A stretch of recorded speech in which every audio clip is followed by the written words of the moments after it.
All right, Patrick Lyoya again. We're going to examine his shooting. We have some experts now that are going to weigh in.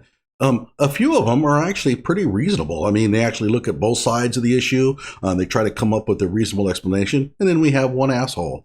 What can you say? There's always going to be one in the bunch. But at any rate, I'm going to also weigh in here, and I'm going to try to see this shooting from Patrick Lyoya's side as much as I can. Hello out there. I am trying to get through. With his powerful brainwaves cradled in the warmth of reasoning, it's time for Johnny Walker Dread to straighten you out on a thing or two. Emanating all the way from exciting Las Vegas, Oklahoma, it's the Johnny Walker Dread Show. After a young man died during a police encounter in Grand Rapids, Michigan, the Detroit Free Press asked policing and civil rights experts to review video of the... By the way, you see the car in front there? The car is driving along. He's clearly being pulled over. The mother of the victim said that he was already on the side of the road with car trouble when the officer pulled up. Obviously, that was a big fat lie. Now, is she just repeating what that passenger told her? I don't know. Whatever the case, that's simply wrong. Incident and share their perspectives. A time code has been added. Hey, stay in the car! Stay in the car! Stay in the car! Get in the car!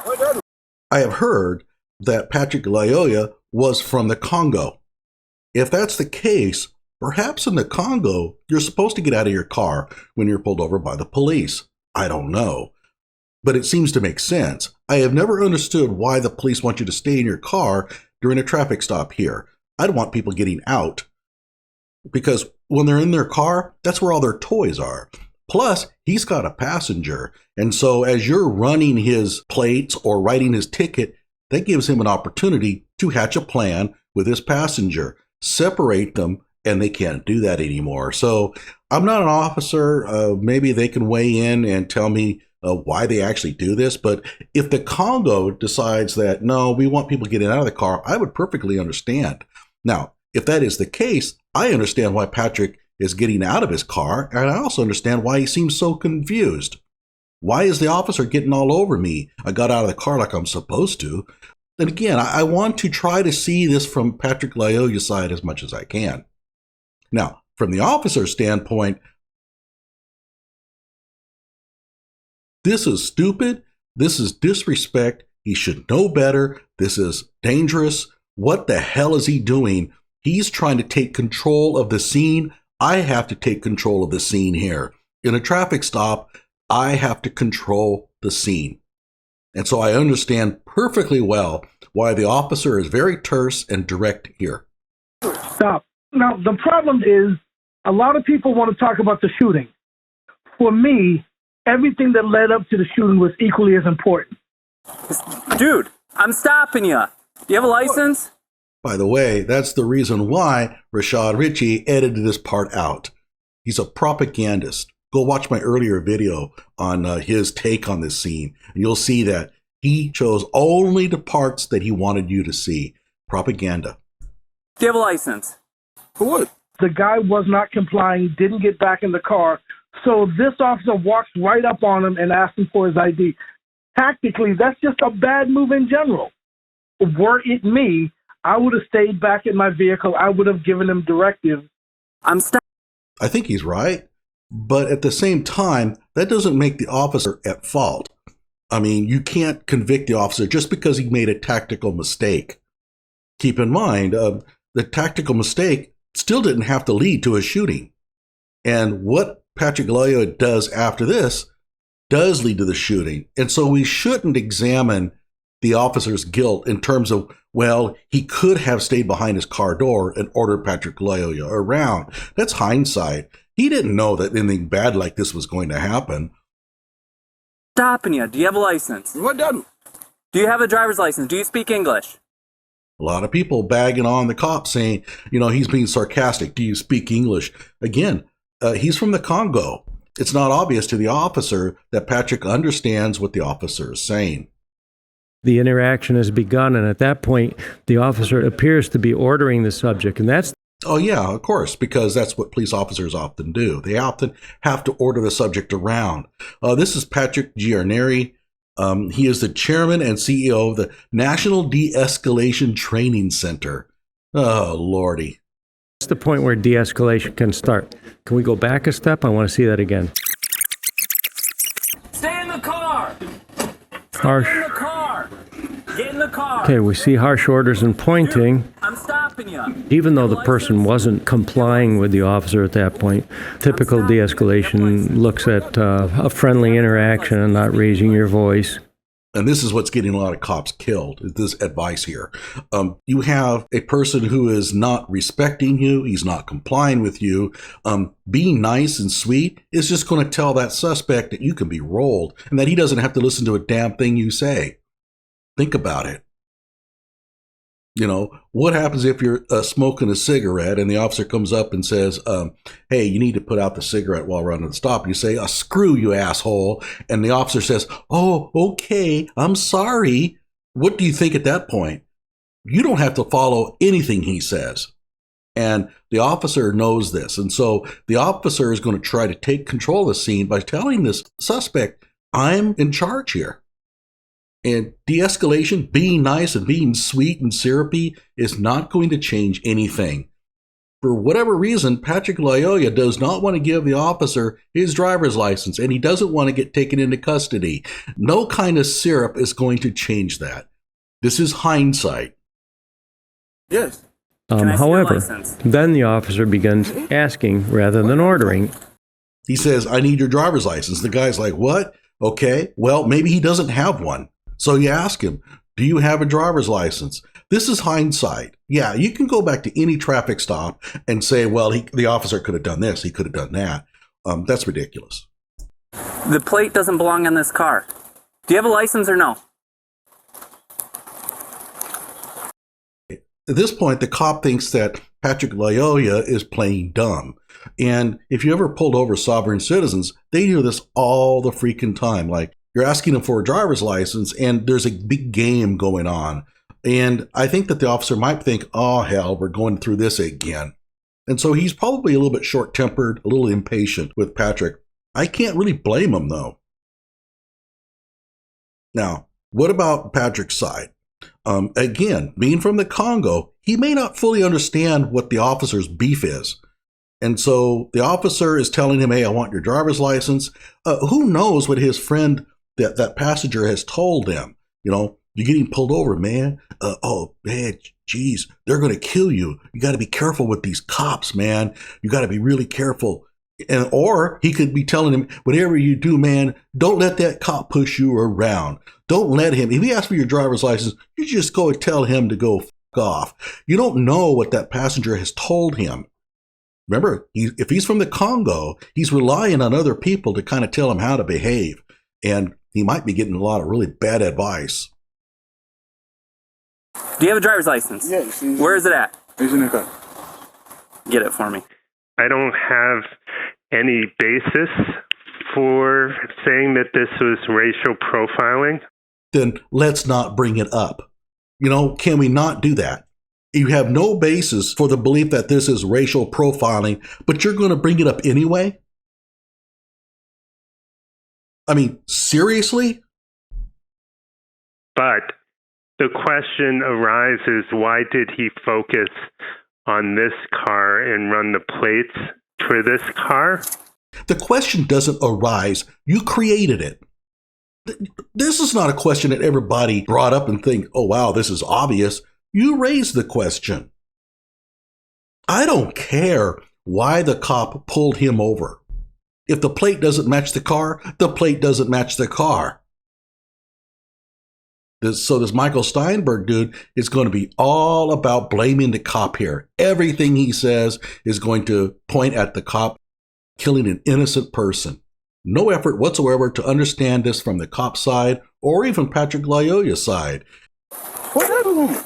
The plate does not belong on this car. Traffic stops are routine interactions that can quickly turn violent. And that's why officers from the very onset have this stance of authority and being in control. Exactly. Keith Taylor has it right. And now, that doesn't necessarily mean that the cop is in the right on what happened, but in terms of the police officer ordering him around and stuff, I fully get it. I'd probably be the same way. I'm probably the nicest person around. But if I'm a cop and you start doing stupid things that you know you're not supposed to do, I might change my attitude really quickly. Again, you cannot let the suspect take control of the scene. And understanding their role, that this is not a debate and that the officer has the legal authorities to question, to scrutinize the individual.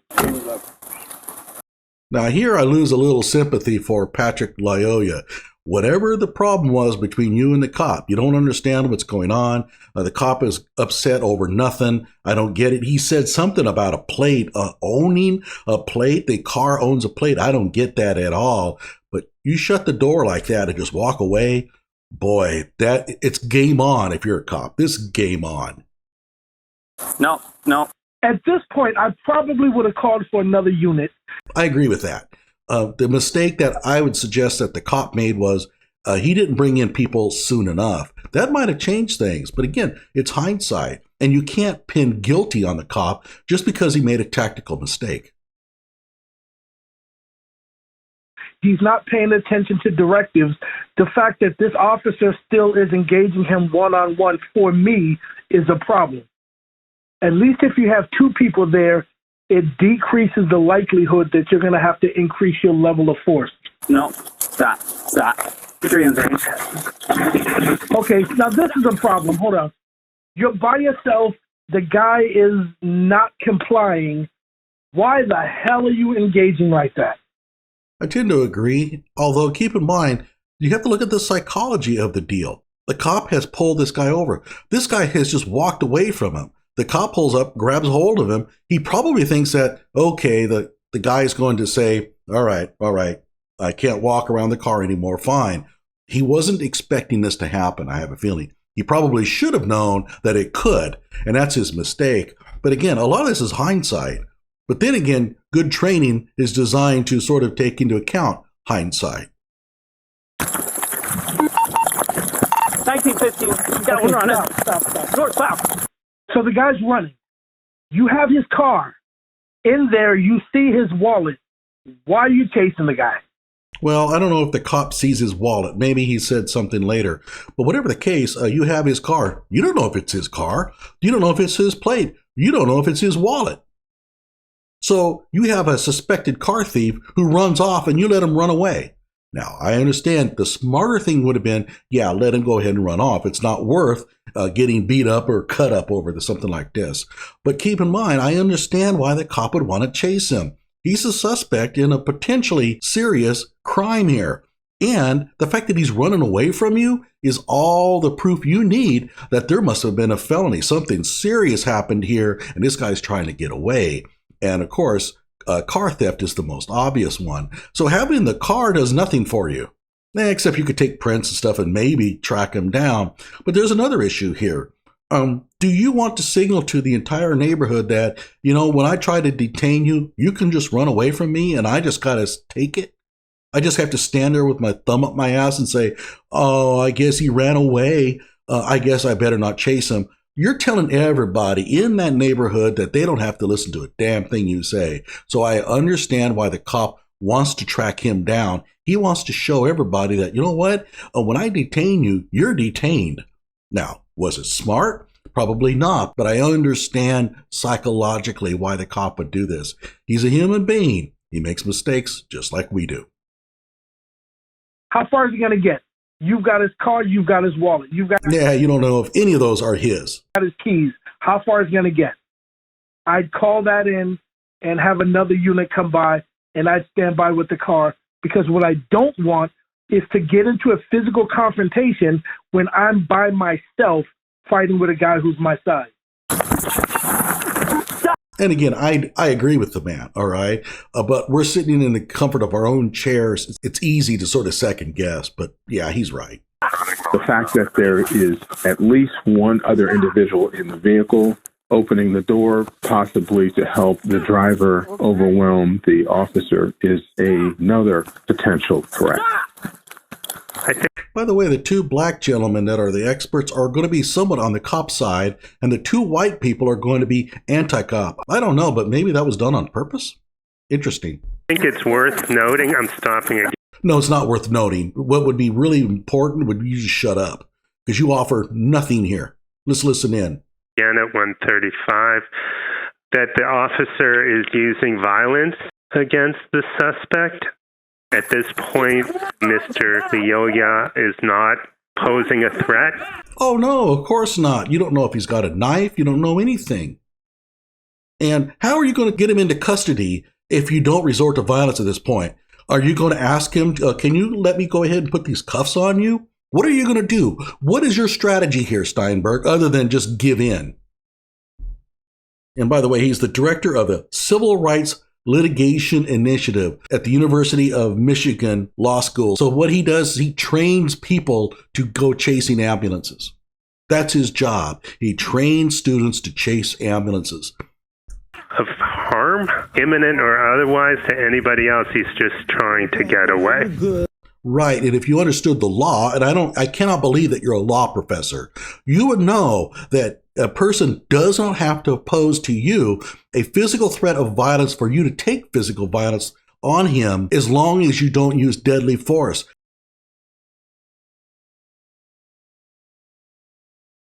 How would you ever trespass somebody out of a building if they didn't want to go, if you couldn't touch them? Explain that to me, Mr. Law Professor.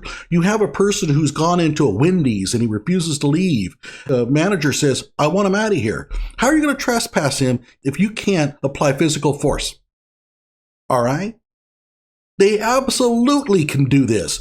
The actual actions of the officer here are perfectly lawful. Again, they give out Juris Doctorates to anybody nowadays. Put your hands on your back. Don't go in like that, though. I know, but I'm just saying, man. I'm a black man, too. Yeah. I'm a black man, something. Yeah, the racial thing is already starting up. During the actual confrontation, Messenger's trying to de-escalate. No, he's not trying to de-escalate. And this is, again, where you have a law professor who cannot understand these situations from a psychological standpoint. He's not trying to de-escalate the situation at all. He's narrating for his video recording. He thinks that he has a good police brutality video that he can post up on Facebook. This is awesome. Look at my friend here. Look how the cop is treating him. He doesn't know that the cop is going to shoot him. And so he thinks that he can get a good video of his friend maybe getting roughed up a little bit, and they can post it on video and they can become the centers of attention. It's narration for the crowd. It has nothing to do with de-escalation. If he wanted to de-escalate the situation, he would tell his friend, hey man, just quit fighting them. Just go ahead and give yourself up. The cop's not going to do anything to you, all right? He's not doing that. He's trying to send the message to all the people listening. Look how the cop is hitting my friend. Look, my friend's not even resisting. It's narration. And calm the officer down. Calm the officer down? Like, what the hell are you going to do? The man is resisting arrest, and you want to calm the officer down? Yeah, law school. He teaches at a university. No, he said he's good, but man, yo, what's up, man? At this point, the driver is overpowering the officer because he's able to stand up and walk away. That's right. Good point. And should he? No. Now, what is Patrick Lyoya thinking? I'm not sure. Maybe his friend has been telling him these stories about how the cops are going to whoop up on you, they're going to shoot you, whatever, and he's legitimately trying to get away. I don't know. At this point, though, we all recognize, I think everybody recognizes that Patrick Lyoya's actions here are not very smart. But are they understandable? Well, again, I don't know what his friends have been teaching him. I don't know where he's coming from. Stop resisting! And the officer is stating, stop resisting. You're not resisting nothing, bro. Yeah, he's not resisting, bro. He's not resisting. That's for the audience. That's not for the cop. Does that person really think that the cop is going to say, oh, well, hell, I'll let the guy go then? I didn't realize he was not resisting. Of course the man is resisting. Yo, come on, man. Get the key. Come on, man. Y'all don't, man. Come on, man. What did you do? Okay, the stun gun is out. It appears like he just doesn't want to get shot. He doesn't seem to be acting aggressively, like many people might in this situation. See what I say? No matter what Patrick Lyoya does, this guy is on his side. Come on. Okay, why you gotta do all that, bro? He good, man. Let go of the taser! The driver is actively struggling with the officer to make the officer not tase him. This is a very serious situation because he is in a serious struggle for control of this taser, which, if that officer loses, can be used against him. And gee, that sounds like a pretty good argument in favor of the police officer. And if it is used against him, this individual could then possibly gain access to his gun. It's getting very close to a life and death struggle. Yo, you hit him too. Get that shit, man. The narrator there says, bruh, you hit him too. It sounds like the officer is complaining that Patrick Lyoya has hit him. An assault on a police officer. Now, could be wrong. Let go of the taser! No, he ain't got no tasers. I see that. Let go of the taser! He didn't bring no taser. It's not Patrick's taser that's the problem here. It's the cops. But you see what I'm saying? Why would he tell that to the police officer? It does no good to tell the police officer, well, he don't have no taser, right? He's telling that to the people listening in. He's trying to tell everybody the play-by-play of how his friend is getting all beat up and cut up by these evil cops. And we need to take to the streets, and we also need to sue. How many cars you got going? Drop the taser! Everyone. Mr. Passenger, is it fun anymore? All of that narration you did for all your friends, was it worth it? You could have tried to stop this. You could have told your friend, hey man, just take it easy. Just do what the cop tells you. You could have done those things, but you were too busy trying to stoke up some racial hatred so that you could fire up protests and become the center of attention. And all of a sudden, it's not so fun anymore, is it? You weren't banking on this.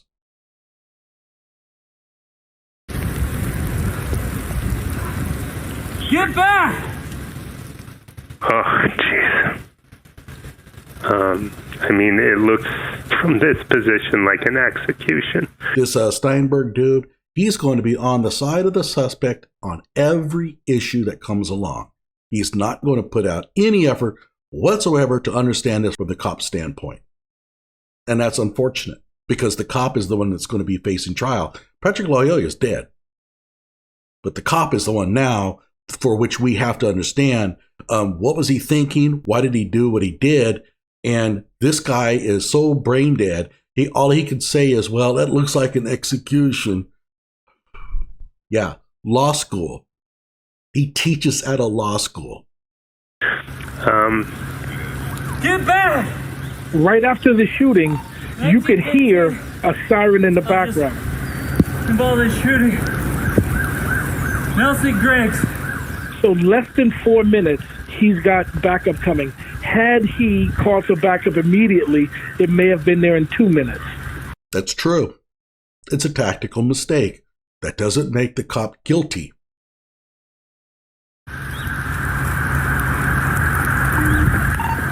Do you think that the officer was legitimately in fear of his life at the time he reached for his weapon? Absolutely. Absolutely. All right, so here's an adjunct professor who knows more than the full professor does. This is the kind of testimony that is going to cause trouble for those that want to convict the cop. And by the way, I should say this before I forget. It is not a slam dunk that the cop is off the hook here. This is going to be a tight one. But I think that ultimately the cop hired because he genuinely felt that he had to. Yes, I believe he acted within his legal authority. Did he fear for his life? I don't know. I can't determine how he personally felt, but I did know that this guy gave him a run for his money, and there's all these tactical problems that led him to a place where he shouldn't have been in the beginning. Again, tactical mistakes don't imply guilt. Whether the officer is at fault or not is going to depend on what happened at that scene. At that moment, did he have a genuine fear for his life? And whether he should have called back up earlier is not going to have any effect, or at least it shouldn't. 1950 has my taser. He certainly needs to be held accountable because his actions or inactions or misactions caused the death of somebody else. That's a cause-effect fallacy. His tactical mistakes didn't cause the death. They led up to it, but you can't apply that kind of cause and effect deal. For example, let's suppose that the officer went to the donut shop and forgot his wallet, and he had to go back to the house and go back and pay for his donut. And because of that time delay, he ends up pulling this guy over. Well, it is certainly true that if he had kept his wallet with him, that he had have paid for his donut, somebody else may have been on the call. Things might not have happened that way, but it's a cause-effect fallacy. The actions of the officer are going to have to come down to, at that moment when he decided he had to pull the gun out, was he justified in doing so? Now, accountability, as far as making those tactical mistakes, it could require suspension. I mean, he could face accountability in terms of his job, but not in terms of the law, in my opinion. Okay, so now he's given directives to the passenger, but has done nothing with the driver. Yeah, gee, I wonder why that is. Okay, Lorenzo, I think you've actually done a pretty good job here so far, but you really screwed this one up. Let's see here. I mentioned this in another video. The officer pulls out a gun. He presses it into the back of the man's head, and he blows his brains out. I mean, he blew his brains out. The gases coming out of that muzzle are going to go into the skull, and there is no chance in hell that that person lived. He was killed instantly, and the cop knows it. I mean, he's staring at it. He saw what happened. I don't think any of us would have wanted to see what the front of that guy's face looked like after that shot. Okay? So the officer knows he's dead. And so he turns his attention to this other person because, hey, I just shot his friend. What's this guy going to do?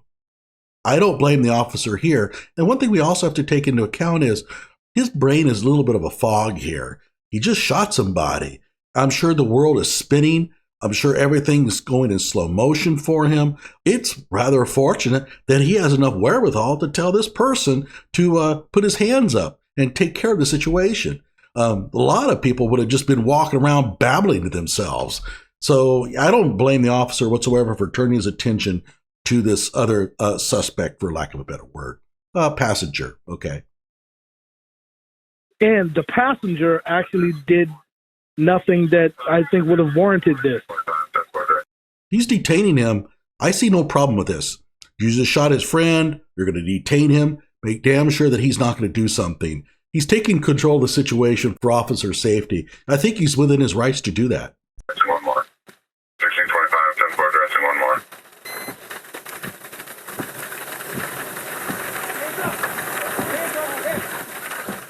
The standard that the Supreme Court has set is, deadly force is only appropriate when the suspect poses an imminent, significant threat of death or serious physical harm. Simply not true. And if you understood the Supreme Court decision, you'd know this. You're supposed to be a law professor, okay? It's not whether the suspect posed a serious or deadly threat. It's whether the person who did the shooting has a reasonable belief that the man poses a serious threat. We went through this with the Kyle Rittenhouse trial. And, I'm sorry, but you're wrong. Okay? You're wrong. Either to the officer or to others. And he wasn't cooperating. We recognize this. But at no point did it appear to me that there was an imminent threat of death or physical harm. Law professor, you're supposed to ask the question, did the officer have a reasonable belief that this man posed a threat to him? A serious threat. In other words, a threat of serious bodily injury or death. That's what you're supposed to be asking. And go on back to your classroom, by the way, play this video and misinform all of your students, because that's what you do every day. I mean, I wish I was in the class. I could step in and say, Mr. Steinberg, can you sit down for a moment? Let me take over here because you're screwing this thing up a little bit.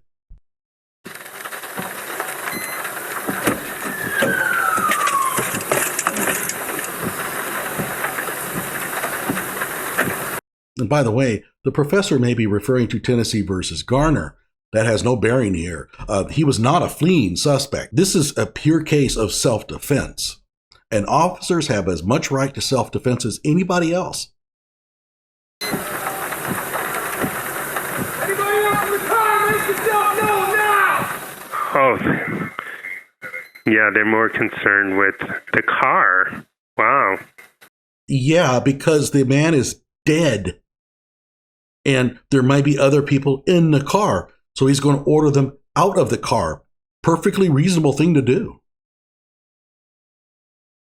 I got the car on the driver's side. I don't know. It seems to display a lack of care for this person's life. Lack of care for that person's life. What life? He doesn't have a life.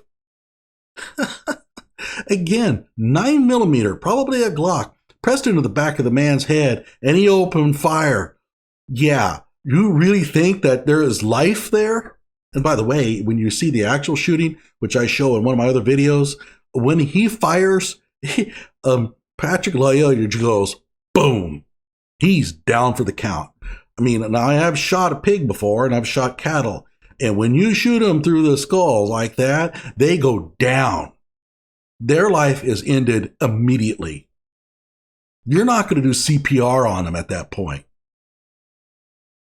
You ever been to a slaughterhouse and you watch what happens when they use the little gun? That kills them cattle now. And this was worse. A lot of times when you go to an academy, you're taught tactically sound ways of doing things. When you get out on the street, it's like, this is what we do on the street. I'm good. And it's the bravado of a lot of officers. To the north, off of Orville. Yeah, bravado can get you in trouble, but it's also a normal human reaction. We have to remember that. 1918, looks like you're coming in. Hold on, with their guns out. 1918, Yeah. You have a problem with that? Is this an all cars matter moment? Still nobody tending to the guy that's down. We're between 1746 and 1752. Can you call those two residents and make sure nobody comes out, please?